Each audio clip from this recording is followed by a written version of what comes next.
First of all, thank you for having us. It's good to see some of you. Some of you I've met for the first time today, but it's good to be here.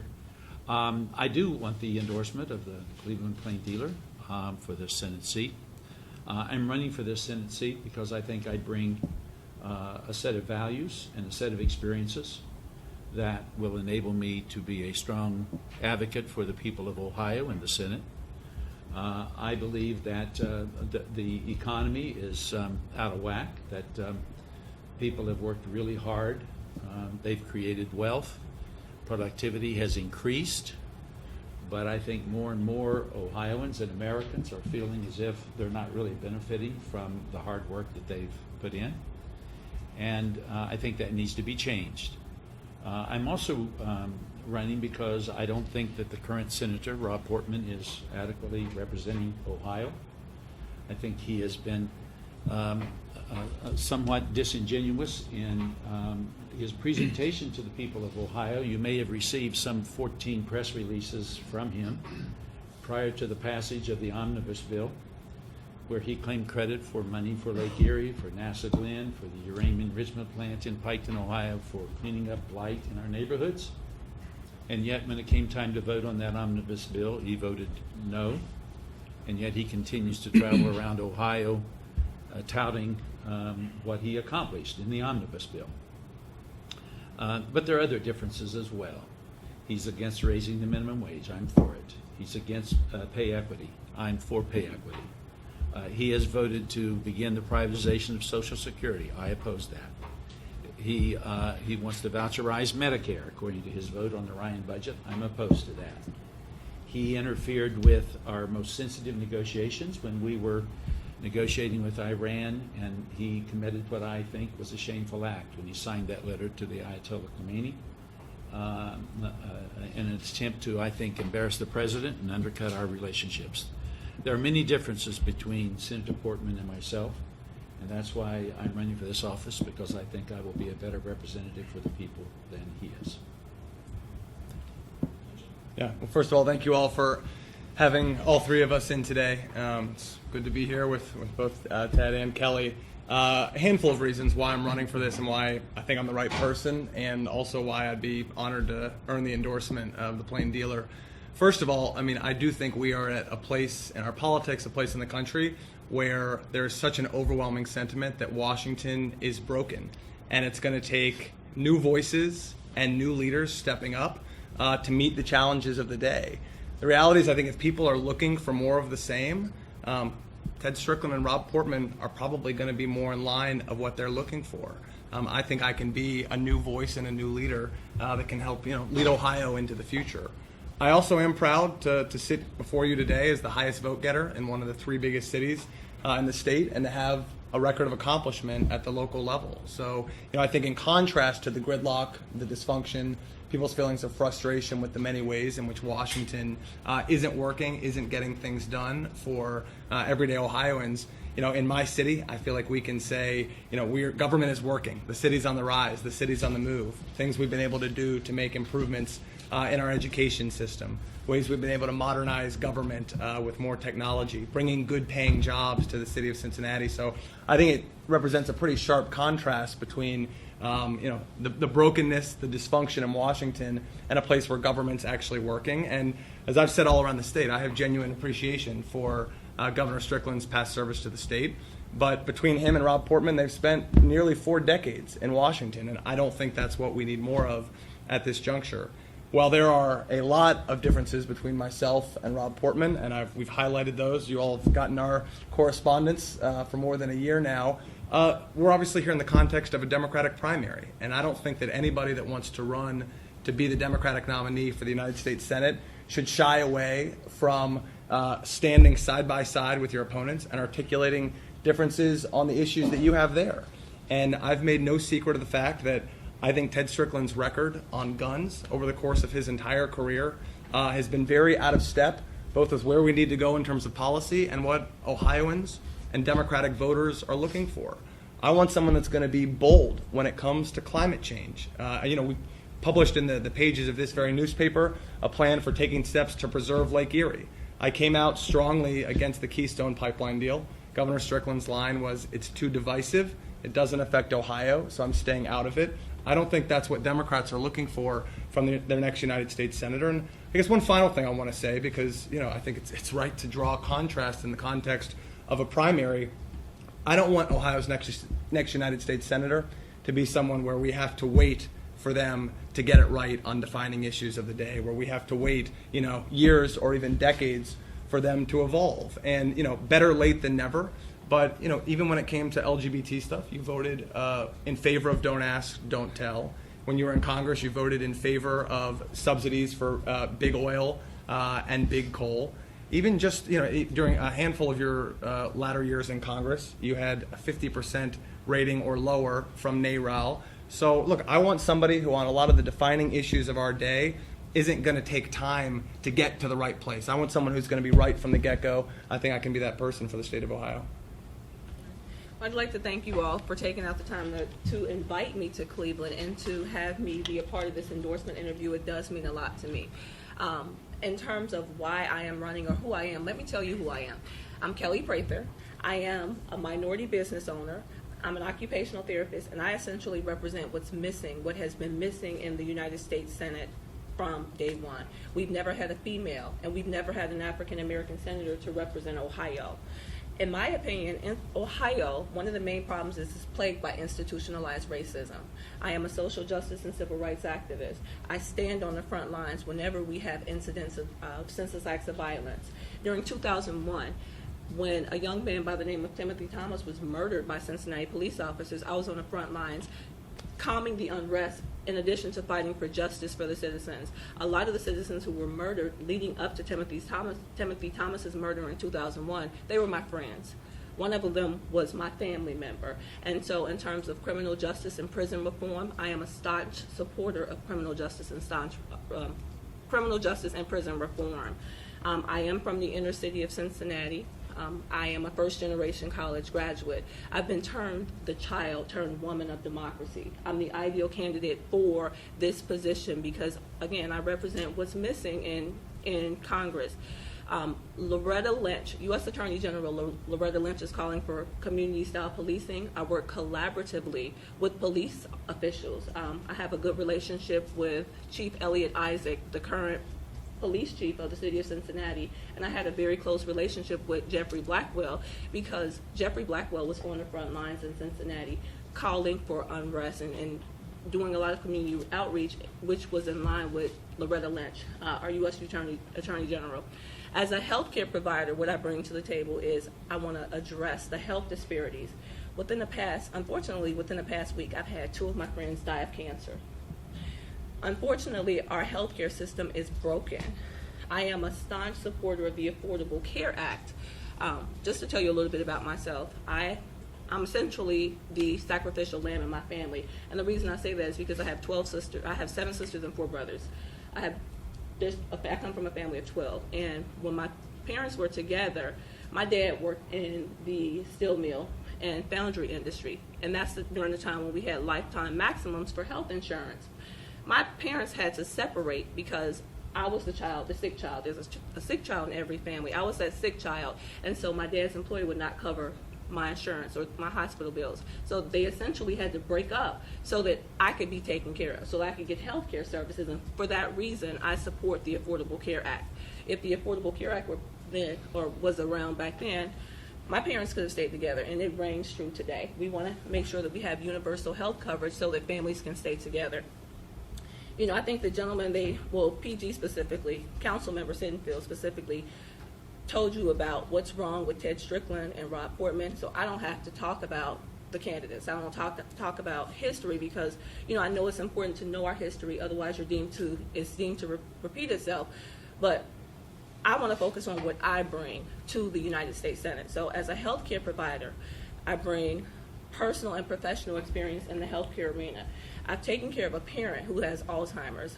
Being that I was a sacrificial lamb for my family, my parents essentially separated to take care of me. I took care of my mom who had Alzheimer's. So I know what resources are available from a national standpoint for family members and a statewide standpoint for family members and what's missing. So for caregivers, I know what's needed in that system. in terms of the pharmaceutical companies taking care of families and people not being able to afford to go to the hospital.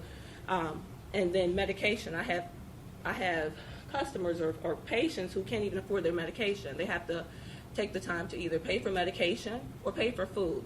So this is meant to just be an opening Oh, statement. okay, We okay. can get into some of these issues as Okay. we go on. Okay. Now, I do think it is notable, and we should note, this is the first time that you were all together. Yeah. That there have been previous debates. Governor Strickland, you've chosen not to take right. part. I wonder why, and in your opening statement, you really just talked about Senator Portman as if you're not in a primary. I mean, I just wonder why you're taking that position. Well, because, when you run for the Senate, you should do so because you think you're the best person for that job. Otherwise, you shouldn't undertake the challenge. I think I'm the best person to represent Ohio in the Senate, and I think I will be running against Rob Portman. I don't want to fight with my Democrats. There are some differences, I guess, between us here, the three of us, but by and large, I think on many of the major issues, we are in agreement. So I don't want to use my time, my efforts, to fight with a Democrat. I remember what happened between two friends of mine when Rob Portman actually walked into the Senate seat without a real challenge. Two really good people, Jennifer Bruner and Lee Fisher. They ran against each other in a primary. It became very divisive, as primaries almost always do. And at the end of that primary season, there was a lot of bad feelings, and neither one of them had any money left. And so I've decided that I'm focusing on Rob Portman. The people will make a choice on March the 15th. I'll honor whatever choice that is. But that's my reason for focusing on Portman and not engaging in a divisive primary debate. So in that context, the government is going to take the position that he's the better positioned candidate to take on Portman if Democrats want the seat. So how do you? Yeah, look, obviously I disagree with that, and I'll speak to that, but I think the governor's attitude is a sort of imperial attitude, takes Democratic primary voters for granted. Engage in the process. Governor, People will vote. People will vote, PG. Hillary, they will vote, and they'll make a choice. Hillary and Bernie I'll accept that choice. Hillary and Bernie have already had 6 debates. I believe they've agreed to 6 more. Does anybody think that it's because the two of them want to fight with each other? What elections are all about are talking about where you are on the issues, what your vision is, what your ideas are for the future, standing side by side with your opponents, and letting them make the decision. So I'm yet to hear Ted Strickland criticize Hillary and Bernie for having too many debates because it's somehow unhealthy. I think Democrats win when we get people excited and engaged and interested in the process. Now, I do want to be clear about why I also think I'm the right person to win this seat back for Democrats. Rob Portman has been in Washington for a very long time. I think he's cast a lot of out-of-touch votes. He is a creature of the Bush administration and is very aligned with those policies. I think Governor Strickland and I probably agree on many of the things that are wrong with Rob Portman. In terms of what profile, what contrast is going to be the one that allows Democrats to win this seat back, Rob Portman and the Republicans are so eager to make this race a stale, angry, sort of tired election, all about the past and about past baggage. I think we're uniquely situated in this race to say, let's make it about our vision for the future. Let's make it about the new leadership that people are incredibly hungry for. This is, I think, a year and a season in our politics that people wouldn't have necessarily anticipated even a year ago. People aren't looking for more of the same. And I truly believe that Rob Portman knows exactly the race that he wants to run against Ted Strickland. And as I've said in many places in the state, I think a lot of the arguments he wants to use against Ted aren't even fair arguments. But that doesn't mean he's not going to use them. And I think we're much better positioned to make this race about the future and new leadership. And that's the contrast that'll win for Democrats in November. But I just think to take the entire primary process for granted, again, Hillary's not doing that. Bernie's not doing that. John Glenn didn't do that. Howard Metzenbaum didn't do that. Dick Celeste didn't do that. So, look, people aren't interested in coronations. Let's have a healthy competition. I regret that this is the first time we're getting to have this conversation. What's your response to that? Can I respond? Yeah, I just want to. Well, what was my response? I really think when you're running for the United States Senate, you need to bring some experience to that position. And I've had experience. I've had experience before I became a politician. PG talks about old, stale ideas. I don't think my ideas are old and stale. I was a psychologist. I was a minister. I've done a lot of work in my life long before I entered politics. Been a congressman for 12 years, a governor for 4 years during the most difficult economic circumstances in recent history. And I bequeathed this state over to John Kasich with a recovering economy. Our energy bill was not an old idea. We passed an energy bill that was widely recognized across the country as a very progressive bill with renewable and efficiency standards, and investments were being made. Wind power was being deployed in Ohio. We were studying the ability of have wind on Lake Erie. That wasn't an old idea. It was a really good idea. Too bad the current legislature in Columbus has basically put it on hold and frozen the standards and the requirements. We gave, under my administration, Ohio a constitutional system of school funding. I don't think we ever really got credit for that, but the Supreme Court, as you know, had said multiple times that we had an unconstitutional system of school funding. We still have an unconstitutional system of school funding because John Kasich came into power and they obliterated our plan. The evidence-based model shifted the responsibility for school funding from the local property tax owner to the state. We set up what constitutes a good system of school funding according to the research, and then we said every community would tax themselves to a certain millage. In some areas that would bring in a lot more money than others, and what it took to fill the gap, the state would assume responsibility for. That would have handled a lot of our unfair school funding issues in Ohio. So we did a lot. I don't want to dominate the time, and I do want to hear what Kelly has to say. I did want to hear your response though to his assertion that having a full exchange of views in a debate setting Yeah. is something that voters can benefit from and wouldn't necessarily bankrupt the campaign. Well, there are lots of ways to communicate with voters. I've traveled over 33,000 miles. When I started this campaign, I took my car in for its 100,000 mile checkup. It's got 133,000 miles on it now. I've held over 265 meetings in various counties. I've been to 2/3 of the counties in Ohio. I talk to anyone who wants to talk with me, any reporter who wants to talk with me. I think, I'm available to them. So it hasn't. I haven't been a ghost candidate. I haven't been hiding from the people. I just haven't given my opponent, pg-Sittenfeld, a platform that, quite frankly, I don't think he's earned through his own effort and work. And I'm just being very candid about that, and that's how I feel about it. You can disagree with me, or you can agree with me, but that's how I feel about it. I'm not asking for a coordination. I'm really working hard to win this election. Can I clarify one thing that Can you I said speak? about- Can I speak? You've had a chance to speak. I just wanted to clarify something. You let us know when it's okay to do that. Yeah, Okay. why don't we? Thank you so much. I kind of share PG Sittenfeld. Now I do appreciate the opportunity to sit face to face with Ted now, but I do share the sentiment. I mean, in terms of him not showing up for the debate yesterday, I thought that was that showed a lack of respect for democracy and our constituents, the voters. So I'm happy you did show up today, but I do share the same sentiment. Okay. However, overall, I believe that you both of you gentlemen have been highly disrespectful and showed an imperialistic towards me as a woman in this debate. I mean, in this campaign.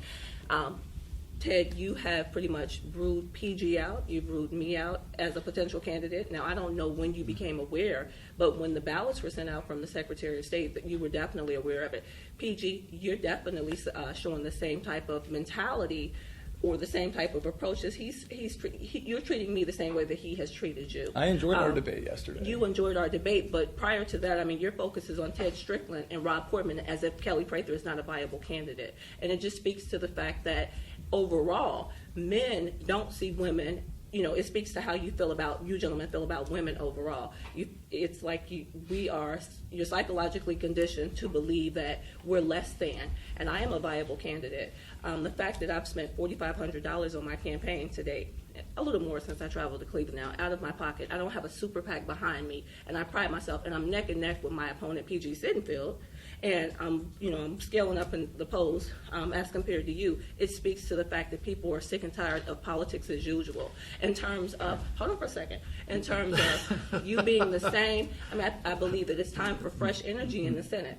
I represent what's missing in the United States Senate. We've never had a female. We've never had an African American. We've never had anyone from a low-income community. We've never had anyone from the public school system that's affected. The school-to-prison pipeline is real. You worked in the prison system, Mr. Strickland. You worked there during the Lucasville riots, where some of my friends were, and I have personal accounts of their relationship with you. So And I hope they were good.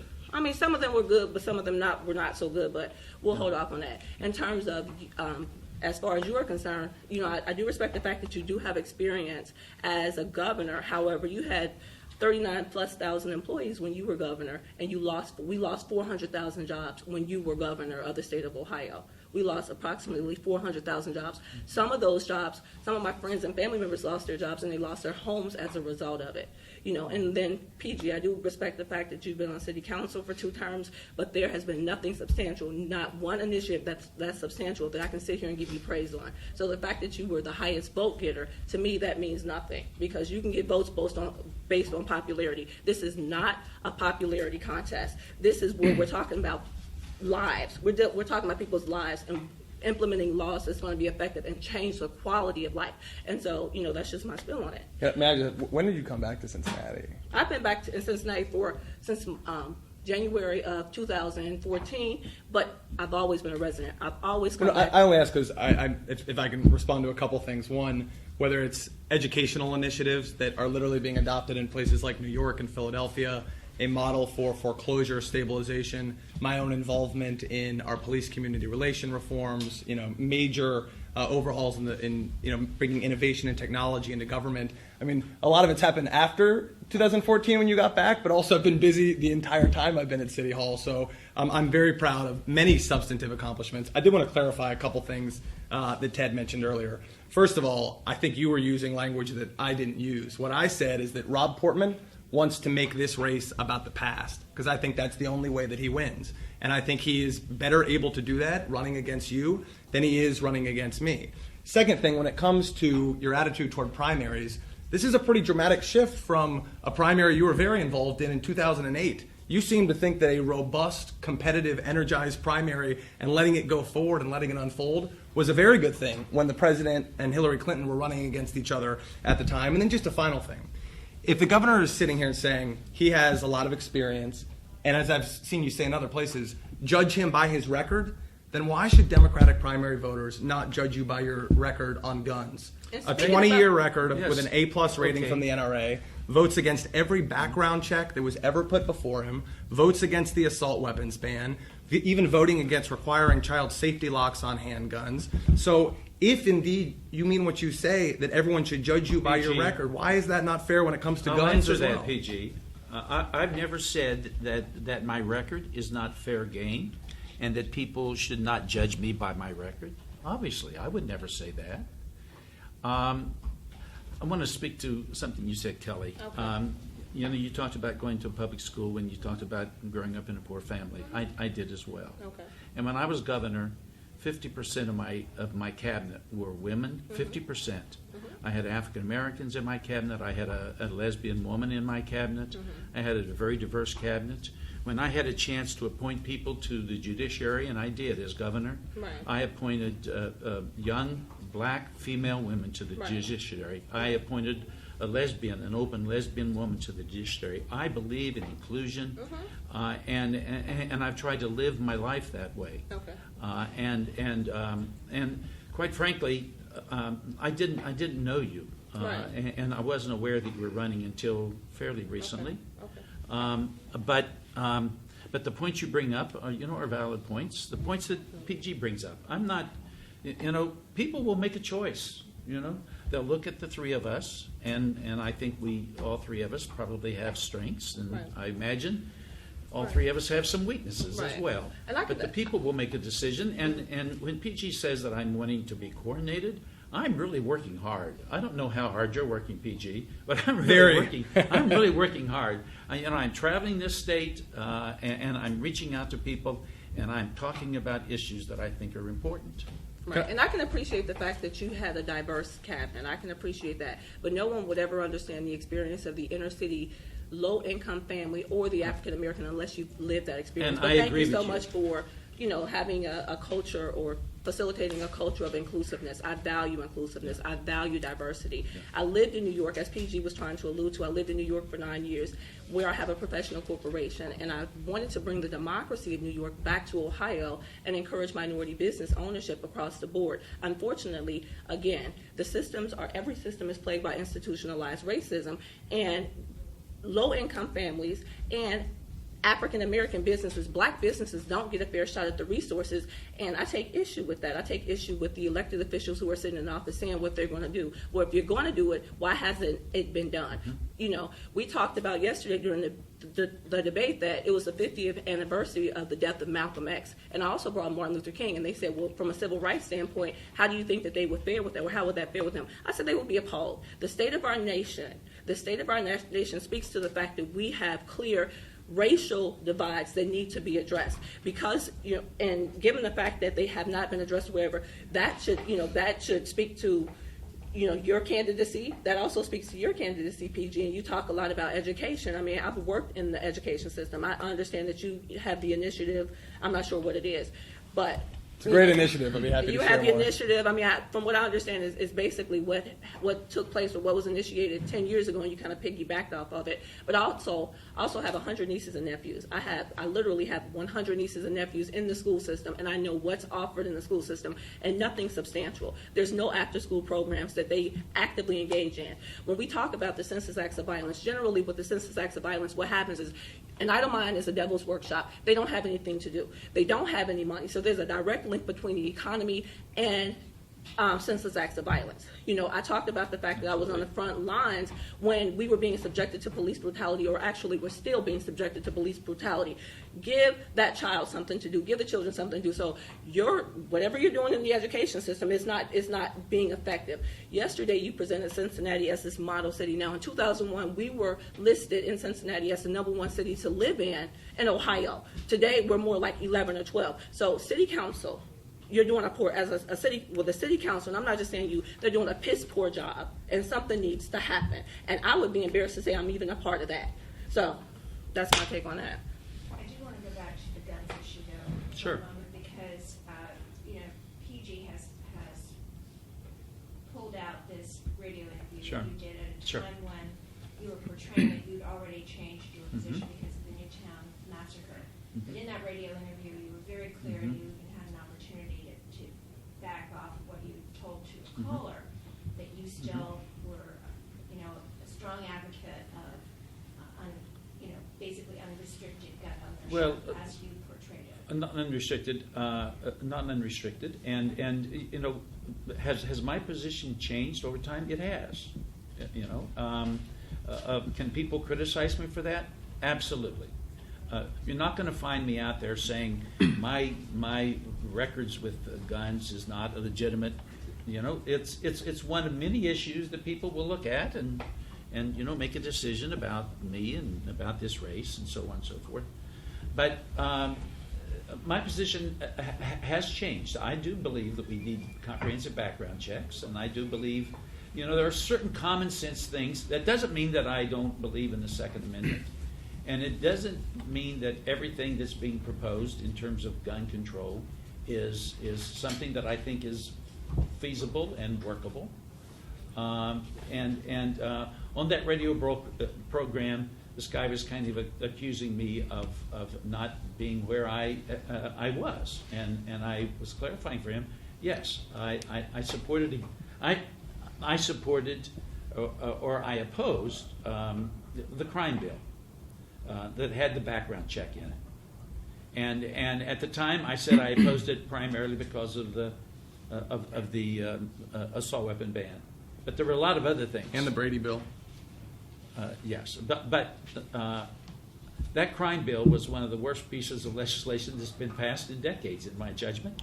And there were a lot of things in that crime bill that I spoke against when it was being debated, because I had worked in the prison system. And they took away the opportunity of prisoners to earn college credit in that crime bill. They took away discretion from judges in that crime bill. They had mandatory sentences. We saw the explosion of prison building as a result of that crime bill. Now, I will say to you, that's not the reason I voted against it. But in retrospect, it was a terrible, terrible bill. And it did a lot of terrible things for the minority community, especially.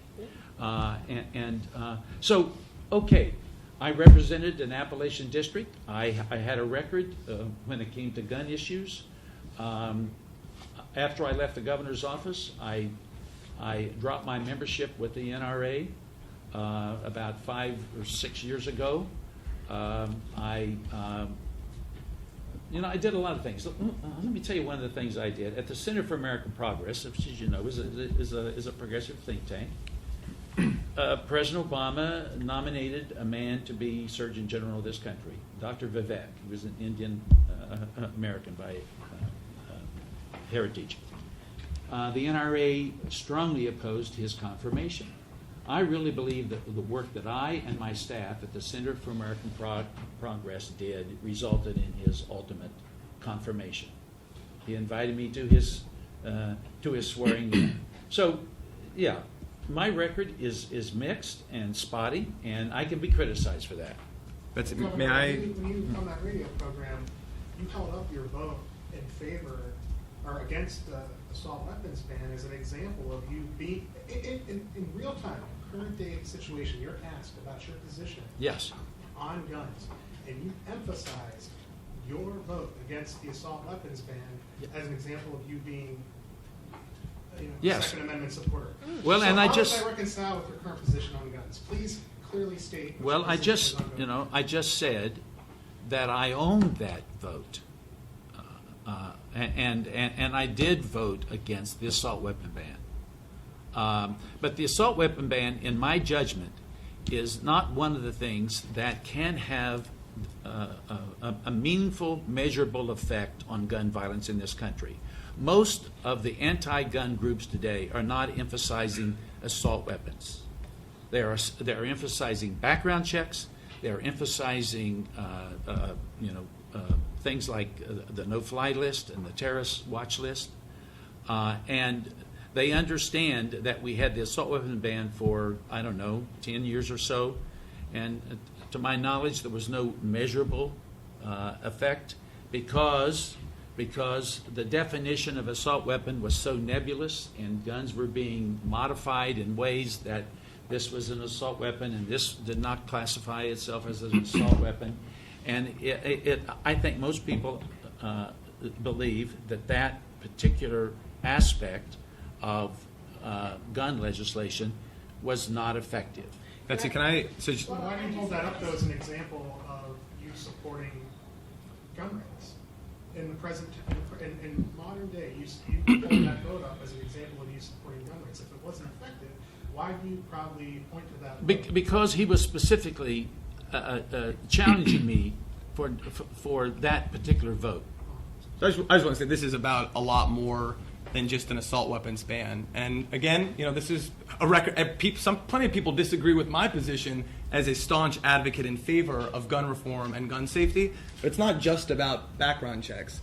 Ted Strickland in Congress voted against every single common sense gun safety reform that was ever put in front of him. And when you talk about tearing up your NRA membership or getting rid of your NRA membership 5 or 6 years ago, if you did that 5 or 6 years ago, why, as a declared candidate for the United States Senate in this current race, did you boast about having an A+ rating from the NRA? And again, these are your words, not my words. Say, that was my position and it is my position. And I think what a lot of people have felt very frustrated by is that you allowed your campaign to peddle this story about changing your mind after Newtown. And then 2.5 years after Newtown, you're still, as Henry just said, bragging about the guy that voted against the assault weapons ban, the kind of weapon that killed those poor kids. Bragging about being the guy that had an A+ rating. You know, part of the reason we're in the situation that we're in this country is because Congress has taken the position of we're going to do absolutely nothing in the face of untold deaths. We now are in a situation where we have more mass shootings than we do days in the year. And just one final thing, because I know you were over in Sandusky yesterday, Governor. You said that amongst the reasons why you've parted ways with the NRA is because they have become extreme. And one of the ways in which they have become extreme is that they even oppose background checks.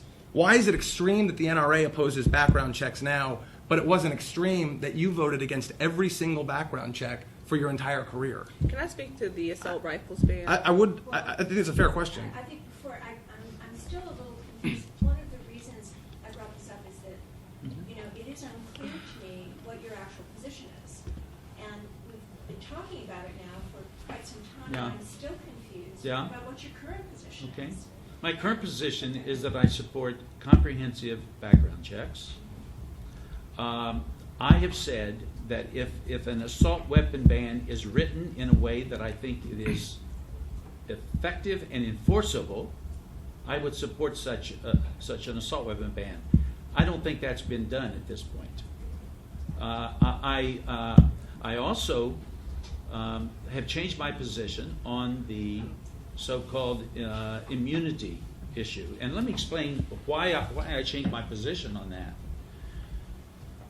And I'm similar to Bernie Sanders, I guess, in my reasoning here. I was thinking of it this way. If Ford Motor Company builds a car, someone buys a car, goes out and gets drunk, and then has an accident and injures someone, should Ford Motor Company be held accountable for what that person did with the car that they bought legally? What I have become aware of by talking to people who have an interest in this issue is that there is evidence that some of these manufacturers were not just innocent sellers, but they had distributors which they knew were allowing these guns to be diverted into inappropriate uses and to inappropriate people. And in that regard, I think then they should be able to be held liable legally for their actions. Just for Real for quick, for the by comprehensive checks, are you talking gun shows, any Yes, purchase of yes. the gun, private sales, and where do you draw the line on that? Well, certainly gun shows. In terms of a family member maybe exchanging guns, I don't know exactly where the line ought to And be any drawn there. commercial sale of a Yeah, gun? but any commercial sale of a gun, yes. just given that the comparison was made, to be clear, Ted Strickland has always had an A+ rating from the NRA. Bernie Sanders has had a D- rating from the NRA. So this is not apples and apples. The other thing I would say is, Well, look, what's the most if recent time the NRA's graded the governor? It's been a while. the last time you ran for office, I mean, the governor himself bragged about it. Henry, you just asked the question, but here's the other piece. Can I say something? Well, can I say something? Rob I mean, you Portman haven't spoken about gun deserves control. to be criticized for This is a election year conversion and very sudden flip-flop when it comes to trade. Okay. He's been pushing bad trade deals his whole career. How is this any different? A deeply old position. PG, my friend, I am saying to you for the fifth time today, you have a right to criticize me for this, okay? I accept your right to criticize me for this. If you want to say it again, you can say it again, but, I Okay, mean, you understand, I'm you're being beating a dead dismissive. horse. I'm raising what I think is Okay. one of the urgent Okay. moral And issues you've of our raised day. it, and we've raised Boys, it. please, please. Really, Yeah. this is the problem that we are experiencing in Congress today. We have men acting like boys. We don't get anything done. That's why you need a woman to come into office and say, let's compromise. This is ridiculous. You both are acting like children. So So, as far as what the- was it that you wanted to say about this? What I wanted to say about guns is I am totally against assault rifles. I am a gun violence survivor. I don't know if you caught that in the Yes, I debate. know that. I am a gun violence survivor. I've had 4 nephews murdered to senseless acts of violence. We talk about what the police officers are doing to us, but we also have to. There also should be an accountability for people in those communities who are acting out and committing those acts of violence. So for that reason, you need someone who understands the experience and understands the root causes of the violence to even deal with it. Neither of you gentlemen have even had to experience any of that. Me being a gun violence survivor and had to survive and recover from those incidents, having to bury nephews who were subjected to gun violence just because they were innocent bystanders. Who better to help the system than someone who has been through the system? It's time out for the fighting. It's time out for the fighting. And what Governor Strickland and what you, Council Sittenfeld, just demonstrated here, it shows that you two are not the best candidate for this position at this time. This is what pushed me out here. In Cincinnati, we had a 4-year-old and a 6-year-old child who was shot down. Tamir Rice was shot down here in the city. So those are, I'm comparing apples to oranges because there were community members who shot the children, and then there were police officers. We need someone who can work with community members, work collaboratively with police officers to deal with the issue. We don't need congressmen sitting and arguing, or elected officials or former elected officials sitting up arguing why I'm the best and talking about what needs to happen with the NRA. We just need to challenge the NRA. So that's my take on that. And in terms of like you all arguing back and forth, and I'm like, okay, well, can I say something? Can I say something? You all just proved my point. You proved my point as far as you just pretty much dismissing the third candidate. You're fighting amongst each other. And so that was my strategy. My strategy was let the boys talk, and I'll just show what I can do through my actions. I'm in the community with the people. I'm at City Hall listening to policymakers who are actually making a difference. And unfortunately, Mr. Sittenfeld, he's a nice guy, but I have not seen where he has made a difference. I'm here because I care.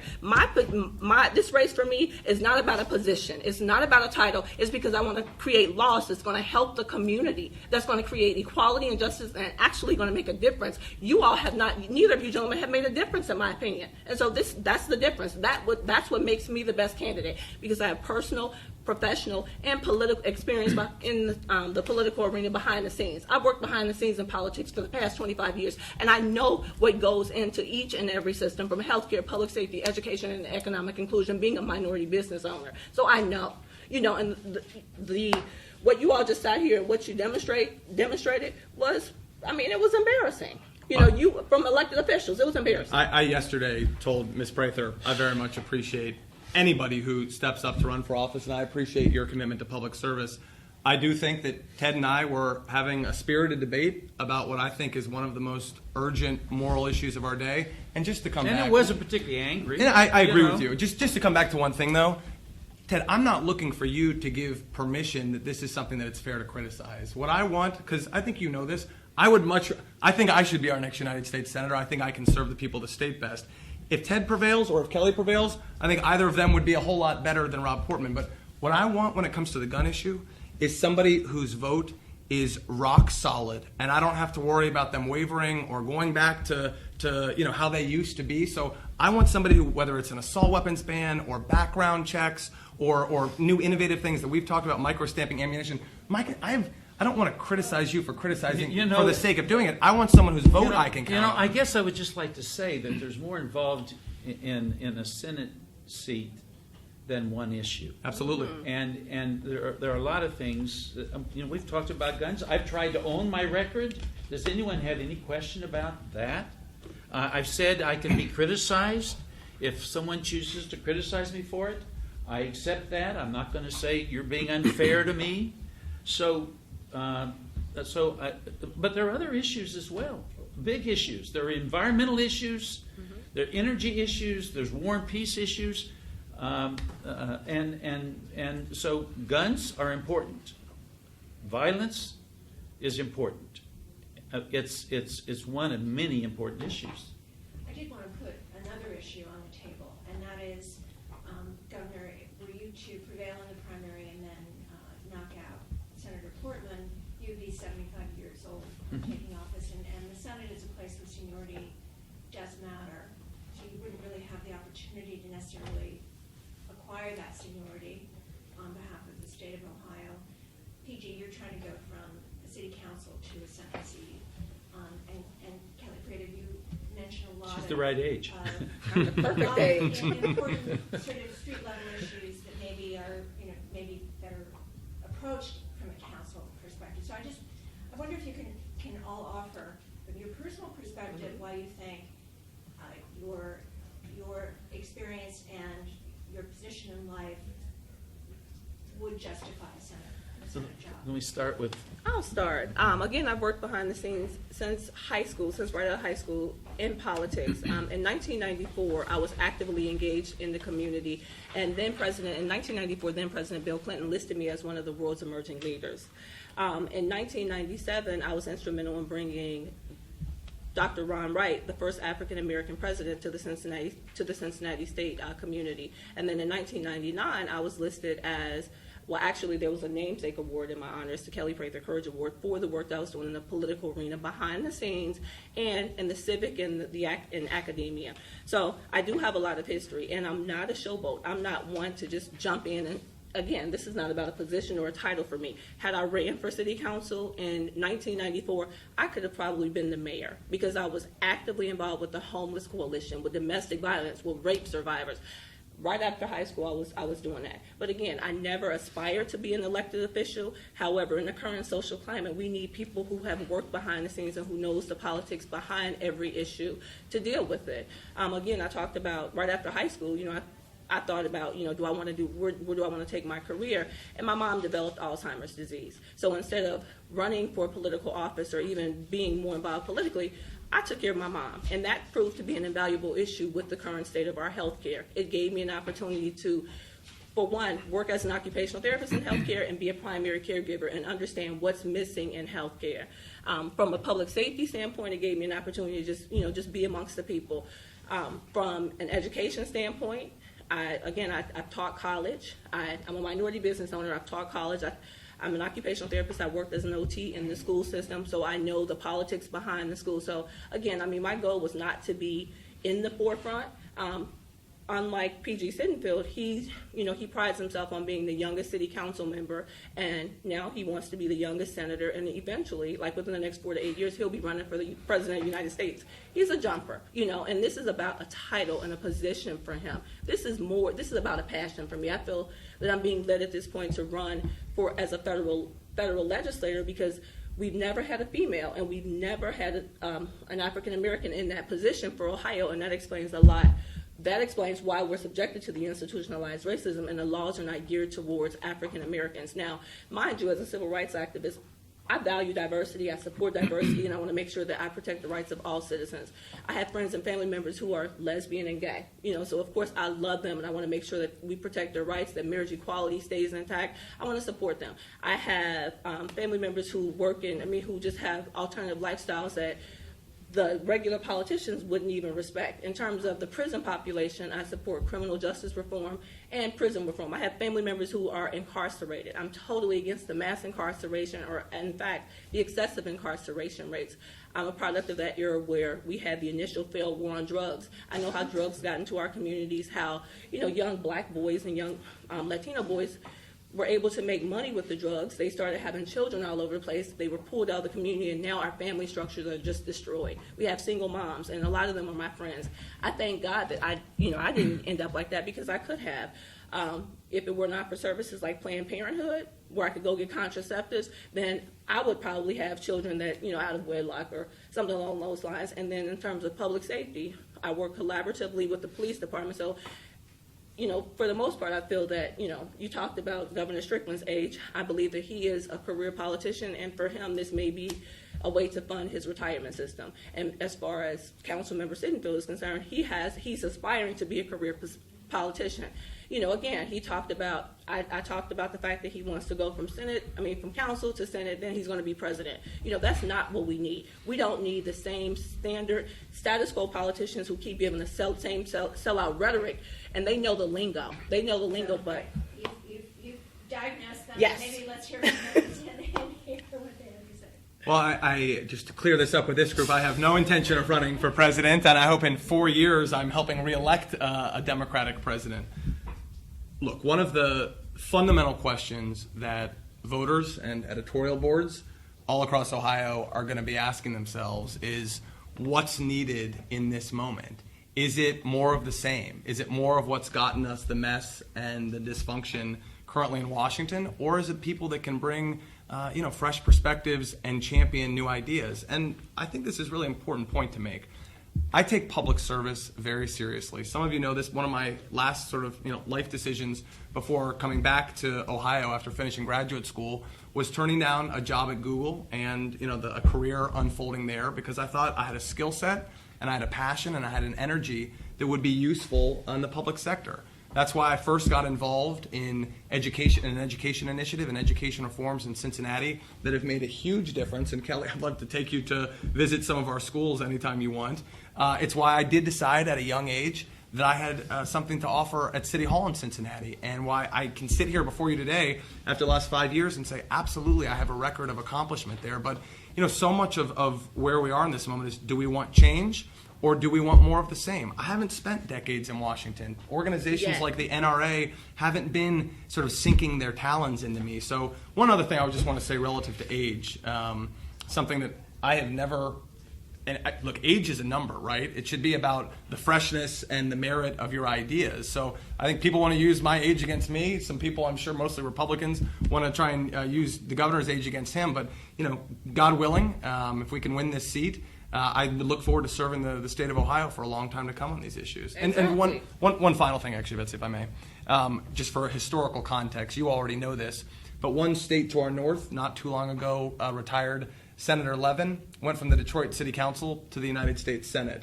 The current Vice President of the United States, Joe Biden, not only was he younger than I am, he went from the Newcastle County Newcastle County, Delaware Council to the United States Senate. So, there are probably, at least a dozen folks in the United States Senate currently that had no prior government experience. So I'm proud to be the highest vote getter, where I help oversee a $1.5 billion budget. I'm proud of my record, and I think I'm the right profile to win this seat back and represent the state well. If we're coming to the end, if we are, let me say. I hope we're not. There are a lot of. Yeah. That question was still on the table. Okay. About Okay. seniority. I just thought maybe it was the kind of the summary. We're not yet. Yeah. Okay. Not Okay. yet. None of us are perfect, and I suppose in an ideal set of circumstances, someone would not be running for the Senate for the first time at 74 years of age. I'll be 75. But these are very unusual circumstances in our country. A lot of really important issues are facing the country, both domestically and foreign policy-wise. And I think I have something to offer in terms of experience and maturity and good judgment. I'm not running to pad my pension. I'm running because I really care about the people of our state, and as I always have, and I want to work on their behalf. And as I said at the beginning of this, I bring a lifetime of experience. I have not always been a politician. I was a minister for a number of years. I worked in child care. I was a psychologist. I worked in community mental health. I worked in a large psychiatric hospital. I spent 10 years plus working in a maximum security prison with mentally ill inmates. All of those things are part of my value system, my experience, my experiential background. And then I served in the Congress, and I served a district that was poor, Appalachian, and it was a competitive district when I first won it. And then I served 4 years in the governor's office, and I faced horrendous decisions in that office because of a national recession. Now, Kelly mentioned that I lost jobs, and I did, but America lost 9 million jobs. And so obviously Ohio lost jobs, as every state lost jobs. But during that time, I prioritized education. I kept faith with local governments. Cities like Cleveland and other cities were not dealt with in the same way the current governor has dealt with them, by slashing resources that go to fire and police and other community services. So I think I can take the experiences I've had and bring something to the United States Senate. Sherrod Brown is a dear friend of mine. I think he serves this city and this state well. Sherrod and I have been friends for more than 30 years. He's very supportive of my efforts. I remember a time when Ohio had two very progressive Democratic senators, Senator Metzenbaum and Senator John Glenn. And I think it would do Ohio well to have the two of us serving together in the United States Senate. I think Ohio would be well represented. And I think the issues that are important to our state in terms of the economy, economic opportunity, are issues where my ideas and my values are more in sync with what the needs are than our Senator Portman's. May I add one thing? I think another thing that is too often missing at the federal level is people who understand how cities specifically work and can be good partners to local communities. And this is something that, I've taken very seriously in this campaign, and obviously my experience as a city leader, putting forward an urban agenda. So, dealing with police community relations and make sure we're improving them, fixing problems in our criminal justice system, making sure that we have strong urban schools. I gave an entire speech about this at the East End Neighborhood House right here in Cleveland. And, I want folks to know that if I'm their next United States Senator, they're going to have a strong champion for cities and for urban communities. And, Governor, I was surprised. One of the things after you left the governor's mansion that you said to the Cleveland Plain Dealer was, Cleveland got more than its fair share, and Cleveland was its own worst enemy. And I think cities need more friends in Washington. So I don't know what those comments Can I speak meant. to that? I was really complimenting Cleveland. I was saying all of these wonderful things exist in Cleveland, and I think I used the example that if you walk down the street in Seattle, you ask someone, tell me about Seattle. They'll say, Seattle's a wonderful place. And you ask someone in Cleveland, they'll tell you everything that's wrong with Cleveland, and then they'll tell you how much they love it. I was really complimenting Cleveland in that comment. And let me tell you, when I was governor, I was the first one to put any money into Opportunity Corridor. $20 million I put into Opportunity Corridor for design and planning. I could give you, and I'll be happy to do that, a list of what we worked together to accomplish in Cleveland. The Interbelt Bridge, the largest investment, that was done during my administration. I was in office probably 3-4 months. I get a call one afternoon from our transportation department saying, Governor, we got a problem in Cleveland. There's a bridge there, similar design to the bridge that collapsed in Minneapolis. We found incredibly serious structural defects. By midnight that night, I had stopped truck traffic on that bridge. We spent a lot of money to patch it together until a new bridge could be built. We put money into that. I had committed to building a brand new psychiatric hospital in Cleveland, Ohio, and John Kasich took it away as soon as he became governor. I gave more money to expand the transportation system in Cleveland. John Kasich took it away when he became governor. I was putting more money into Cleveland schools. So I think I was a good governor for Cleveland and for the urban areas. Right. Here- Governor Strickland, let me Here's just. just the article, so you have it. But you all can see it for yourself. It ran in your newspaper, saying things like Cleveland got more than its fair share, and Cleveland's biggest enemy is Cleveland.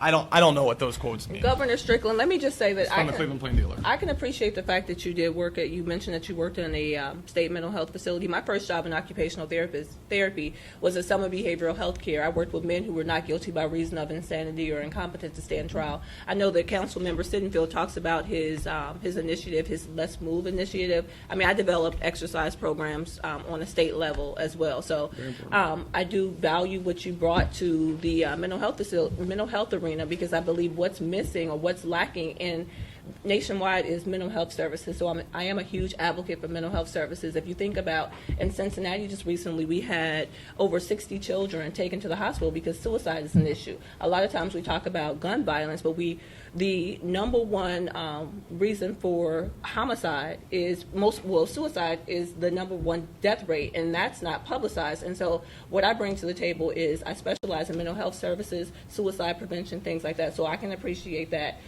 So I do appreciate the fact that you do have a lot of life experience to back up what you're doing. My concern with Councilmember Sittenfeld is that he has not had many jobs to even support saying, well, hey, I have experience in this area, so this is what I bring to the table. So I do appreciate that. However, I do feel like I'm the best candidate for the United States Senate at this time because I'm 43 years old. I can still relate to the PG-Sittenfelds, and I have a passion for the Ted Strickland. So not meaning to say that you're a geriatric and you're a kid, but hey, I am in the middle of the road. And I basically bring what's lacking to the United States Senate, the diversity.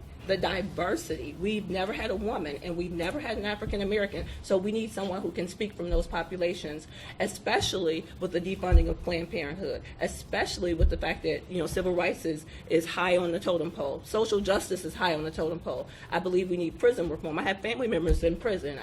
On Saturday, I went to Warren Correctional Institute, and what's missing is we talk a lot about community reentry, and I'm sure you can appreciate this. We talk about the community reentry bills, but what we need to do is we need to develop or allocate resources for pre-reentry. We also need to do intervention for family members who have loved ones transitioning from the prison community, from prison to the communities. So, and these are nationwide issues because essentially what has happened is because African American men, from the last time I checked when I was interested in dating, there was one man to 8 women in the African American community, and that's disheartening. So essentially what has happened is we have another community within a community, and so we need to allocate resources. No one is talking about that. I'm a first-generation college graduate. I currently have $110,000 in student loan debt. I've been out of school for more than 13 years. We need to look at the interest rates and lower those interest rates because although I paid on my student loans, I paid towards the interest. We're not talking about things like that, so I can appreciate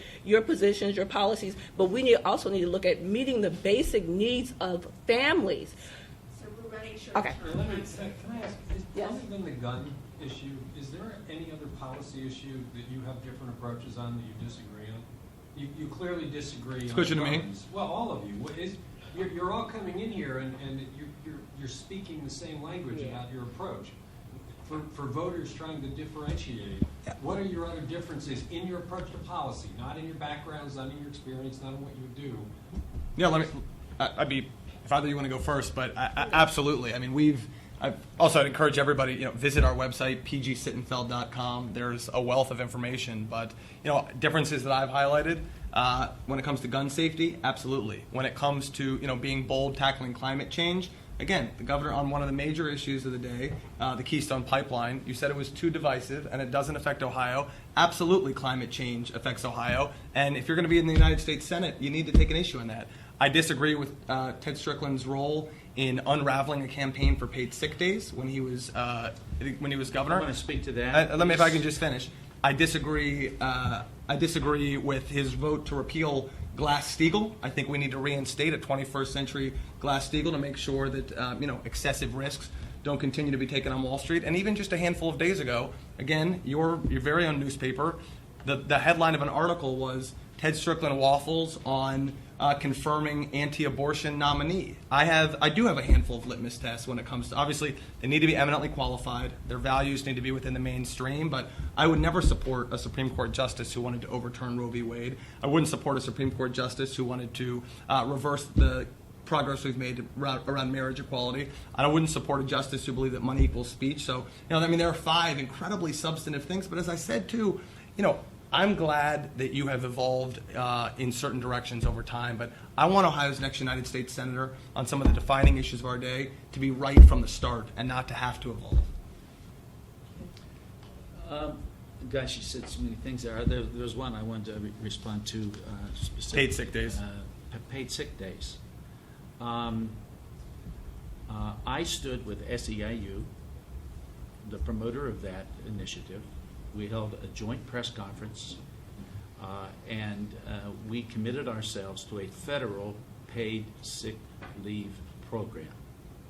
Now, when you say that I killed paid sick leave, you're just wrong, PG. You played a central role. You were absolutely wrong. You weren't there. You don't know. You're listening to Del Butland, I guess. Who was But you also weren't- very involved in the campaign. Yes. You were not there. You're talking about something that you just simply do not I know think that's anything about. We can Let me ask you. look at the history books. Let me ask you, did the president of SEIU stand with me at a press conference talking about that and agree? Did you decide that you didn't want to campaign for paid sick days for Ohio employees to go forward? that This is how, do we have some time to talk about this? Yeah. Well, I mean, certainly clarify. Yeah. I mean, Yeah. we're running short of Yeah. time. Yeah, there was going to be a ballot on paid sick days, and I forget, it was, I think, 7. I worked with the business community. I had the business roundtable agreeing to a compromise. Not 7, but 3 days, I believe. Maybe 4. I think it was 3 days. And we couldn't reach a compromise with the various parties. And so I indicated that I couldn't support the measure going forth as it was. And so the promoters of the paid sick day initiative came to me, and we agreed that it would not go on the ballot, but that we would commit ourselves to a federal paid sick day program. That's the way it unfolded. You weren't there. You weren't involved in the conversations. You don't know. You're taking secondhand information. It is a simple question of, were you for or against the initiative to bring 7 paid sick days to the citizens of Ohio? Not under the circumstances. That's and all the I'm times of saying. the time. We're allowed to disagree. That's the only Yes. point I'm trying to make. You asked about policy Thank differences. you. Could you speak to that? Okay.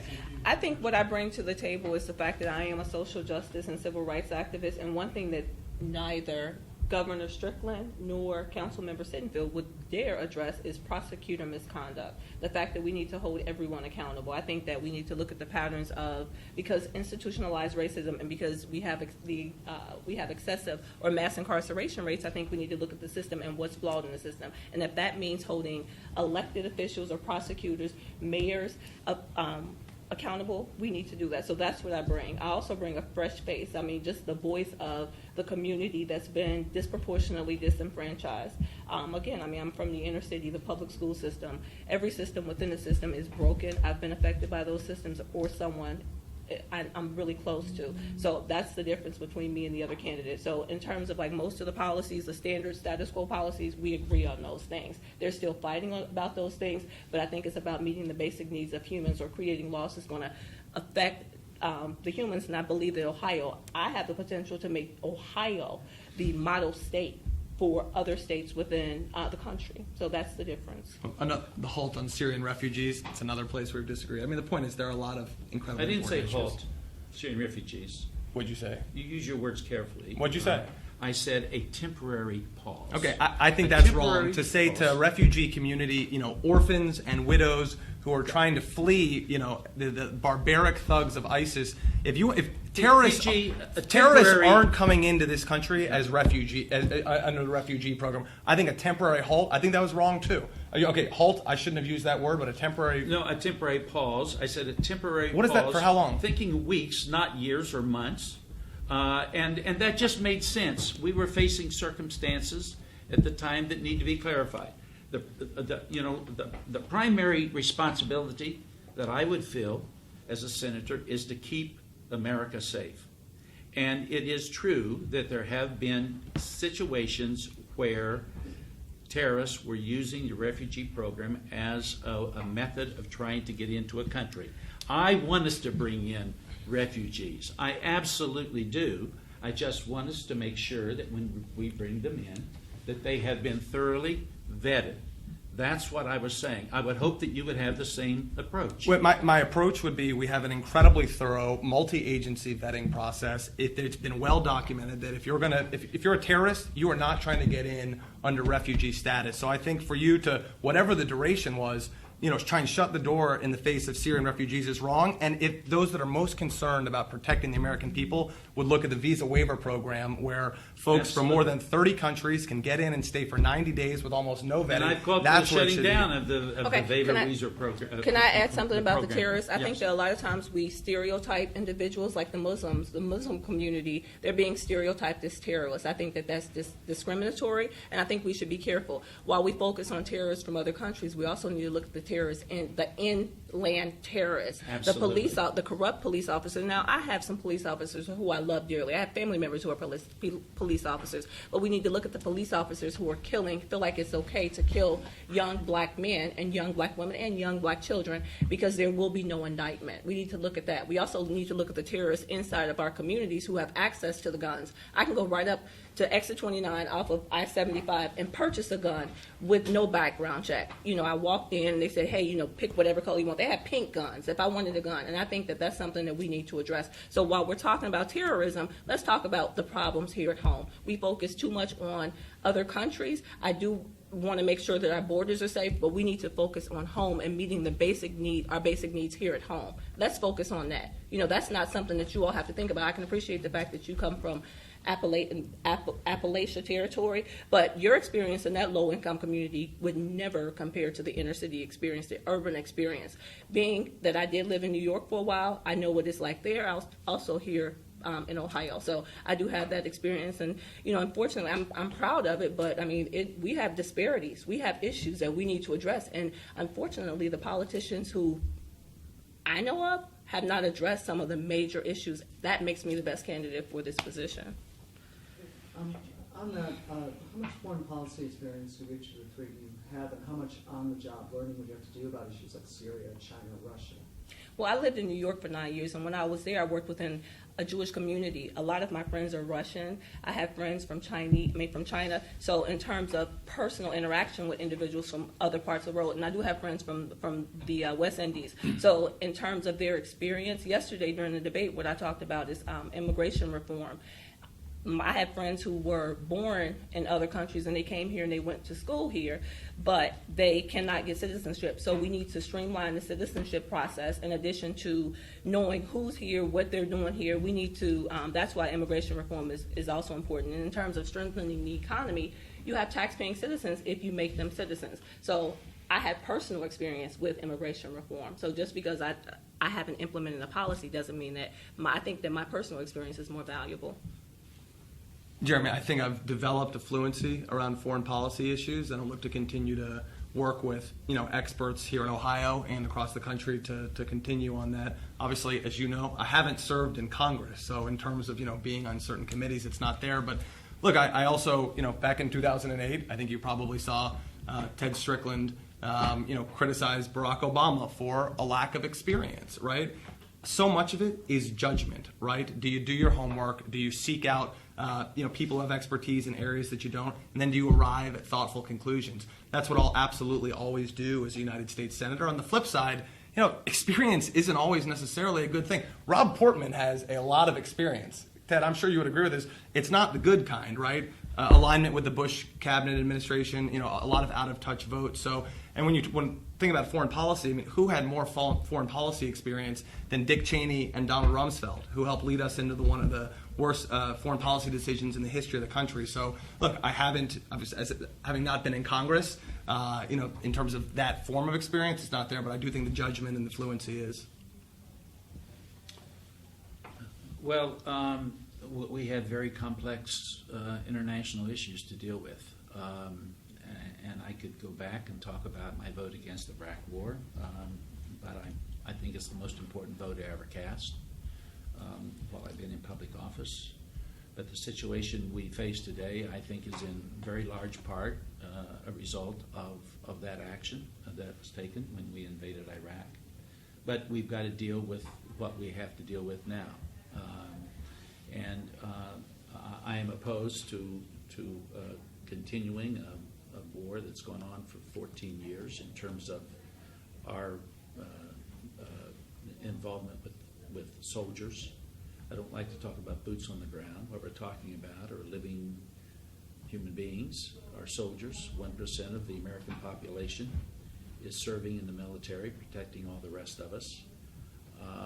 And so these are very serious matters, and I believe that we cannot solve all the problems in the world, but we've got a responsibility as the only real superpower, to exert leadership. I think the president has acted largely wisely in our foreign policy. I think he's been measured in his response to conditions and circumstances. And I think we've got to confront ISIS, obviously. And I think the president's doing that in a way that makes a lot of sense. We are using special operational forces in very circumscribed responsibilities. We're using drones and air power. But the ultimate responsibility lies with those in the region. And so that there are no easy answers. Anyone who pretends that there are easy answers to our international circumstances today is naive, in my judgment. But I think acting judiciously, not overreacting, as some would have the president do, is the right thing. In terms of the issue with Iran and the agreement with Iran, I have called Senator Portman's actions in signing the letter to the Ayatollah Khomeini a shameful act, because I really believe that negotiations was a choice between military action or negotiated settlement, and so foreign policy is very complex. One of the things that I did after I left the governor's office was spend 5 or 6, almost 6 months in New York at the UN as an alternate delegate to the United Nations. I learned a lot there. Incredibly proud of our Foreign Service personnel. They were among the brightest, most gifted people that I have met in my life. Work really hard and deal with very, very complex circumstances. And I think what we're doing is the best we can do under the current circumstances. And I applaud the president's measured response to our international problems. I just want to say one quick thing. I'd be happy to, it's where the conversation goes, speak to confronting ISIS or the Iranian nuclear negotiations. I just want to commend Governor Strickland for having the courage to do what was probably not an easy thing at the time and vote against the Iraq War. I think it deserves to be commended. I have a short answer question for each of you, starting with Governor Strickland. It's the same question. As I'm sure you all know from your briefing books on the issues, the unemployment rate in Ohio right now, the official unemployment rate in Ohio is 4.7%, which I think is very, very low compared to the last decade and so forth. By one federal measure, which is called U6, unemployment in Ohio is probably closer to something on the order of 10.1%. People that are underemployed, people that are working part-time or want to work full-time, people that have stopped looking for jobs. The question for each of you is, should the minimum wage be raised? That's just one answer, yes or no. And if it should be, to what dollar amount? I would say yes, it should be raised. I'm suggesting a dollar amount of $12 with appropriate carves out for very, very small businesses. And for those communities that feel they can to increase it higher, I would encourage them to do so. The federal minimum wage, I think, is $7.25. The state minimum wage is $8.10 an hour. Right. And I think we could raise it to $12 an hour and be pretty close to where it would have been if it had been increased according to inflation rates. And I think that could be accomplished without causing great disruption within the larger economy. Are you speaking Yes, about an Ohio minimum wage or a national minimum wage? A national minimum wage. Yes, no, and if yes, what amount? So yes, absolutely. We've seen decades of wage stagnation, so this is only one corrective measure. I would say over the next, in relatively short order, the target I would put would be $15 an hour. And look, the reality is if you're making $12 an hour minimum wage, you're still in or very close to living in poverty. And there's a fundamental promise that if you put in an honest, hard day's work, you should be able to save a little bit, have the chance to get ahead, not still be just grasping to hang on. So $15 is what I would say. Yes and no, what amount? I would say yes, and $15 is a fair amount. The concern that I've heard about that from speaking to citizens about is that it would also and cause the overall cost of living to go up. So they're concerned that if you raise the minimum wage, there are also going to be increases in rent in those areas and things like that. So I think that One yes, follow-up on the economic front for blue-collar Ohioans, and I think one or two of you mentioned this in your campaign documents. One of the possibilities which people have talked about for ensuring the future of Social Security is taking off the tax cap Yes. and lifting it completely. That is to say, making higher income people pay a bigger burden of the share of the cost of the program. Before lifting the cap or not? And for lifting the cap, certainly increasing it, lifting it entirely may not be necessary, but increasing it significantly would be. Mr. Sittenfeld? Yeah, it was my proposal, and just as one quick piece of context, I mean, even under Ronald Reagan, 90% of all wage income was subject to Social Security tax. Today we're down to 83, 84%. If you just went back to that Reagan-era standard, it would equate to lifting the cap to $200,000. Now, I actually think we need to go further, and I disagree with Governor Strickland. I think we need to lift the cap entirely. At a time when the average annual Social Security take-home is $16,000 a year, that's not enough for people to live on. So, we're right now in a situation where 94% of folks pay Social Security tax on every dime of wage income that they earn. Why? I agree with Warren Buffett. Why should we not ask the wealthiest 6% to also pay that same rate? If you did that, if you lifted the cap entirely, not only could you make Social Security solvent for the next 75 years, which we must, you could also start to have the conversation about increasing benefits, which I think we need to do.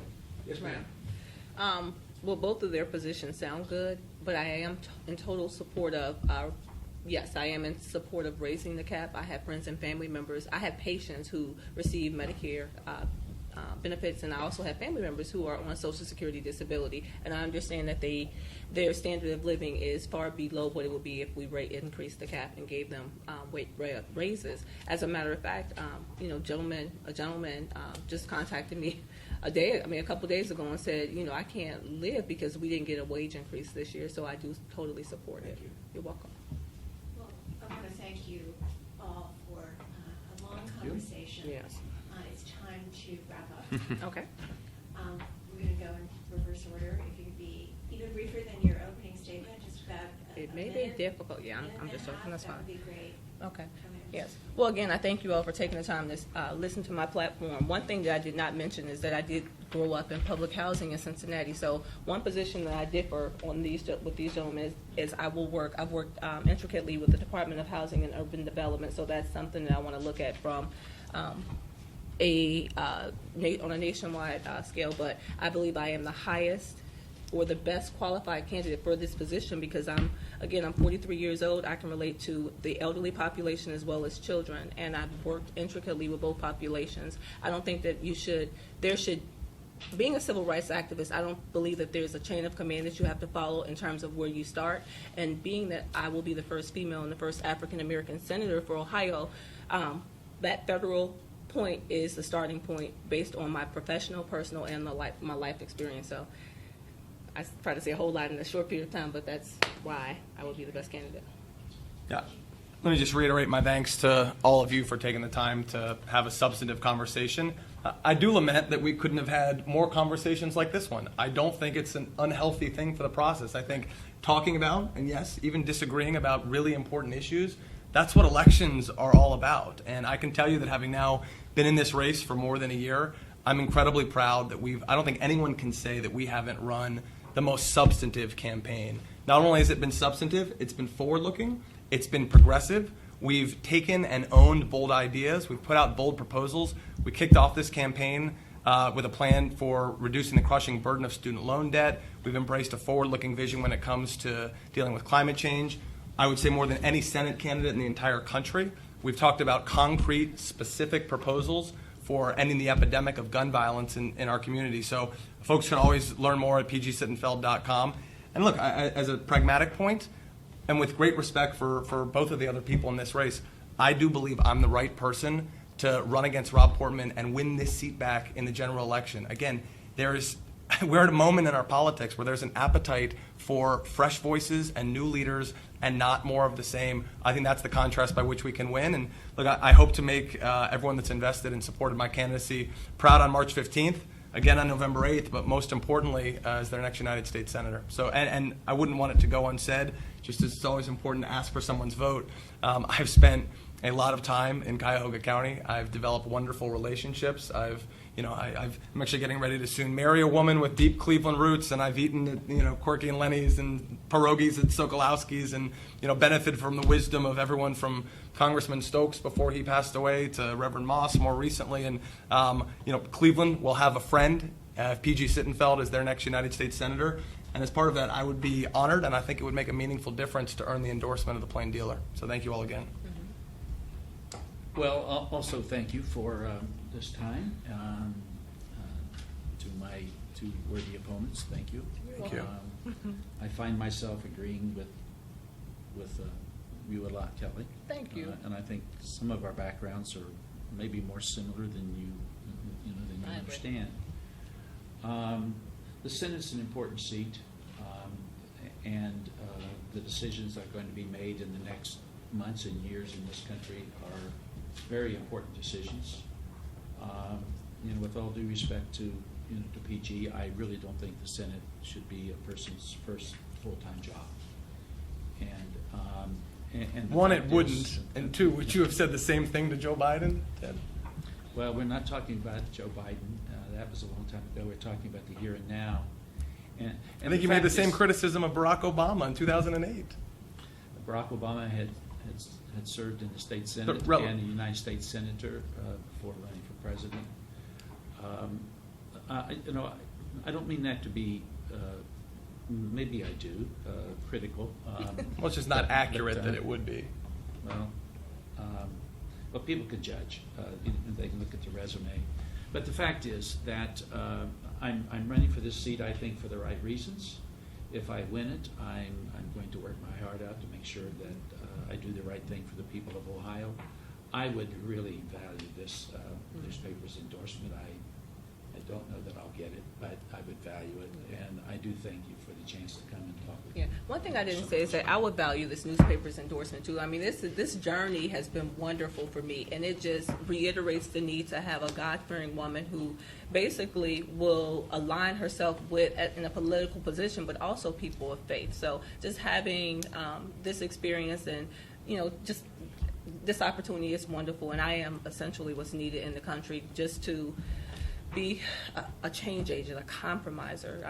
We saw today that there's not a lot of compromise, and the infighting it's time out for infighting. It's time to just get real results, be progressive, transformative, and just better our society. But thank you, gentlemen, for even engaging in this conversation. Before you go, I just